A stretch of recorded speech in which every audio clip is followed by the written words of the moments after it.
ভাই, তুমি কি জানো তোমার জীবনে কি চলছে? তুমি কি জানো তুমি কোথায় আছো? শোনো তাহলে, হয়তো এখন তুমি ক্লান্ত, হয়তো তোমার মনে হচ্ছে জীবন আর চলছে না, সবাই তোমাকে ভুল বুঝছে, কিন্তু ভাই, থেমে যেও না। কারণ এই মুহূর্তটা তোমার জীবনের সব থেকে গুরুত্বপূর্ণ সময়। এই মুহূর্তটা তোমার জীবন শুরু হওয়ার সময়। একটা জিনিস সব সময় মনে রাখবে, সফল মানুষরা কখনো শুরু থেকে সফল ছিল না। তারা বারবার পড়েছে, কিন্তু প্রতিবার উঠেছে। মনে রেখো, যে মানুষ হার মানে না, হাল ছাড়ে না, তাদের ভাগ্যও একদিন তাদের কাছে হার মানে। তুমি এখনো শুরু করোনি, তাই হার মানার প্রশ্নই আসে না। তোমার গল্পটা এখনো লেখা হচ্ছে, তুমি শুধু কলমটা হাত থেকে ফেলো না। একদিন এই কষ্টগুলো হবে তোমার সব থেকে বড় প্রেরণা। একদিন এই ব্যর্থতাগুলো তোমাকে গর্বে মাথা উঁচু করে দাঁড়াতে শেখাবো।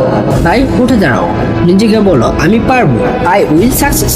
কারণ তুমি জন্মেছো হাল ছেড়ে দেওয়ার জন্য নয়, তুমি জন্মেছো তোমার স্বপ্ন জয় করার জন্য। মনে রাখো, ড্রিম হান্টার সেই মানুষ যে নিজের স্বপ্নের পিছনে দৌড়ানো বন্ধ করে দেয়। এই জন্য আপনিও আপনার স্বপ্নের পেছনে দৌড়ান, পাগল হয়ে যান আপনার স্বপ্নের জন্য। কারণ স্বপ্ন যখন আপনি পূরণ করবেন, তখন মনে হবে যে আপনি দুনিয়া জয় করছেন।